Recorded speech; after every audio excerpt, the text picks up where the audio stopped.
Joining me now is NBC international correspondent Kelly Kobiella and Evelyn Farkas, former Assistant Secretary of Defense. She is now the Executive Director of the McCain Institute. Ladies, welcome to you both. So, Kelly, what happened at today's meeting in Brussels, and is Europe stepping up to help Ukraine?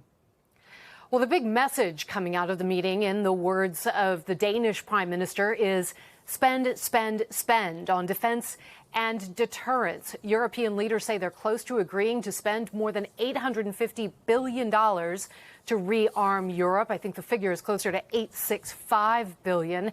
The European Commission President Ursula von der Leyen calling this a watershed moment for the continent. Poland's President Andrzej Duda urging NATO members as well to immediately hike defense budgets to at least 3% of GDP, saying if the whole of NATO, of the NATO alliance, does not increase defense spending, he said Putin may decide to attack another country. French President Emmanuel Macron saying European countries will also combine resources to buy and produce some of the most advanced and modern munitions, tanks, weapons, and equipment, and also floating the idea that France's nuclear arsenal could be used as a deterrent to protect the continent from Russian threats. That message was welcomed by Poland and the Baltic states today. Moscow has responded to it, calling it extremely confrontational. In the more immediate future, France's top intelligence chief said today that France will continue providing military intelligence to Ukraine, and the government is also looking at how to accelerate various French aid packages to make up for the U.S. suspension of military aid.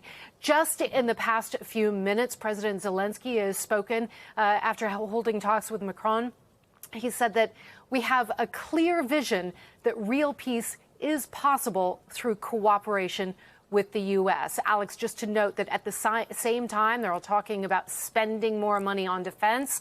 Some European leaders also trying to push Zelensky toward talking to the U.S. again. Poland's President Duda encouraging him to, quote, return calmly to the negotiating table with the U.S., saying that if a minerals deal is reached, that will make Ukraine strategically important to the U.S. and contribute to its security. Absolutely. Alex, we're waiting on a final statement from the EU, but we haven't had that yet. But indeed, I was just going to say, Europe has reiterated several times to Zelensky, we need the U.S. You need the U.S. So let's get back to the table as soon as we can. So, Evelyn, the question to you is, how are Lieutenant General Kellogg's comments putting this on Ukraine going to be interpreted by Zelensky? Well, okay, first, Alex, I was actually in the room when General Kellogg was making his comments, and he went even further. He talked about the minerals deal as sort of really the only deal. When he was asked about security guarantees for Ukraine, he said, well, not everything's kinetic, which is kind of interesting coming from a general. Because really a security guarantee has to involve kinetics, meaning it has to involve the military.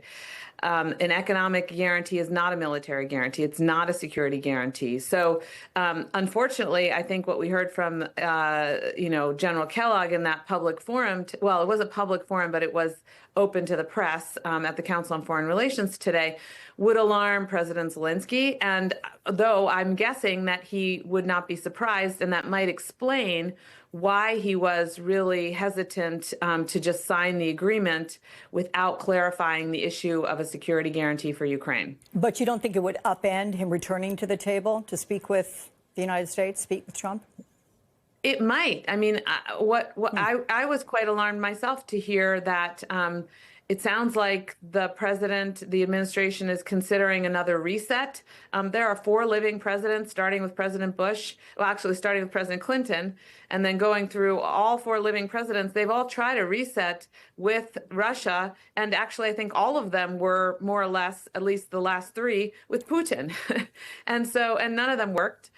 We know what Putin's agenda is. He's not going to suddenly change his stripes because President Trump is a different kind of negotiator. Putin is going to stick to his agenda. And so I'm quite concerned, not just for Ukraine, but for Europe, which obviously is showing their own concern, and frankly, for the United States and our interests. Look, specific to Donald Trump, NBC is reporting that as Trump is pivoting towards Russia, some of our allies are considering sharing less intelligence with us.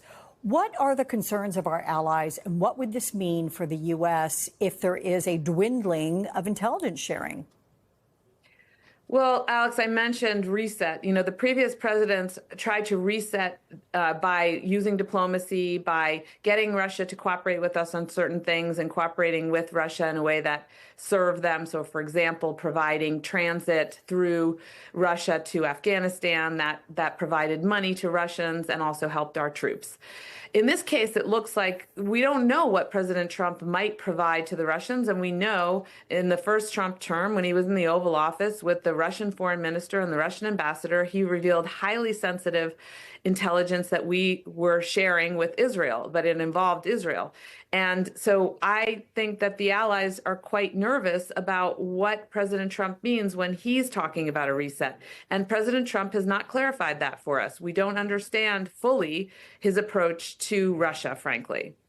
Well, here's another concern, because NBC News, Evelyn, is reporting that President Trump is considering a major change to the U.S. participation in NATO by favoring alliance members that spend a set percentage of their GDP on defense. How would this work? Well, what you're not seeing on the screen right now, Alex, is me wringing my hands.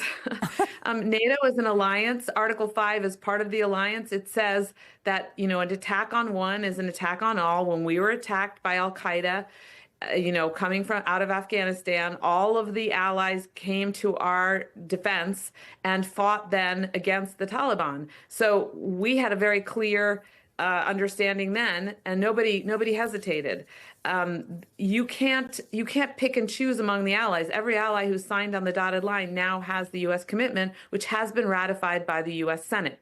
So in order to change that treaty, all of the members, all 32, would have to decide to amend the treaty. And I highly doubt they're going to do that based on a random thing like how much you're spending year to year on your defense. Of course, we should all spend more, or the Europeans certainly should spend more, but they have been increasing, and 23 out of 32 have met the 2% threshold, and there are 5 who are above 3, which is to say they're higher than the U.S. in terms of their spending per GDP.